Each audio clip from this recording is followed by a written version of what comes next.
বেটি বাঁচাও, বেটি কোথায় বাঁচাবে? উনি বিশ্বে দিক আমরা খেয়ে মরি, নাহলে পাবলিকের দলে এসে বলুক। আমার যদি কোনো ভুল হয়ে থাকে মুখ্যমন্ত্রীর কাছে আমি ক্ষমা চাইছি, আর আমি যদি সত্যি কথা বলি মুখ্যমন্ত্রী বিচার করবে। আসুক, আমার অন্নপূর্ণা ভান্ডার চাই না। আমার স্বামী হাঁটতে পারে না, আমার ছেলে ভালো করে হাঁটে না, কাজ করুক। আমার সেই ছেলে আমি কাজে বাড়াই। আমি গরিব মানুষ বলে তো, তাহলে সরকার আসার আগে ওনার তো বোঝা দরকার ছিল যে আমি রাজনীতিতে নেমেছি, আমার হিন্দু মুসলমান ভাই ভাই আমরা সমানভাবে থাকবো। কোন মুসলিম যদি কোন হিন্দুর ওপর অত্যাচার করে সরকারের দায়িত্ব সেটা দেখা। তাই বলে মুসলিম হিন্দু বিরুদ্ধে তো কোনো নয়।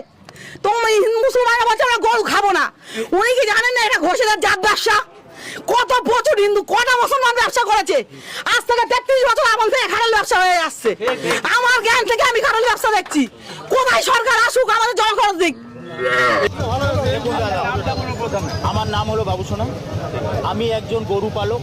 আমি আগাগোড়া দীর্ঘ আজ 20 বছর ধরে এই গরু কারবারের সঙ্গে যুক্ত দাদা। আমি দুধের কারবার করি এবং 60 গরু কারবার আছে। আমাদের এই গরু বিক্রি করে আমাদের সংসার চলে। আমি আজকে ওপেন আমাদের আর্থিক সমস্যা, সরকার যে পেটে লাথি মারলো আমাদের, এই লাথি মারার কষ্ট, এই যে কি যন্ত্রণা দিয়েছে, এর থেকে আমি বিষ হাতে নিয়ে ঘুরছি, আমি বিষ খেয়ে আত্মহত্যা করবো। কেন আমাদের মার্কেটে যা ঋণ, ঘুষির দোকানে দেনা, ওষুধের দোকানে দেনা, আমরা কোথায় মেটাবো? আমরা যে গরুগুলো 2-4 বিক্রি করেছিলাম ইলেকশনের আগে, সেগুলো সব রিটার্ন হয়েছে।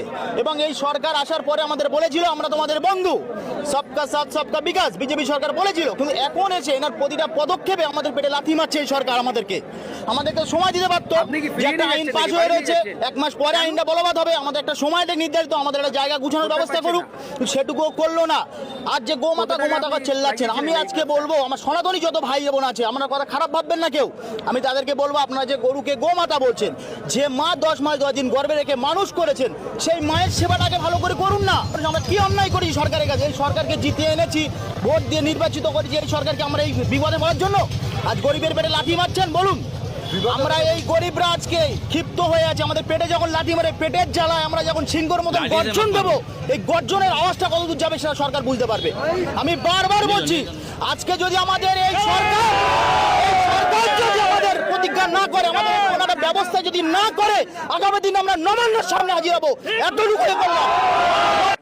बंगाल में बीजेपी सरकार के बनने के बाद या फिर बंगाल में सत्ता परिवर्तन के बाद ये पहला पर्व, ये पहला फेस्टिवल जो है मुसलमानों का है, आने वाले 27 या 28 तारीख को बकरीद, जिसे कुर्बानी का त्यौहार भी कहते हैं।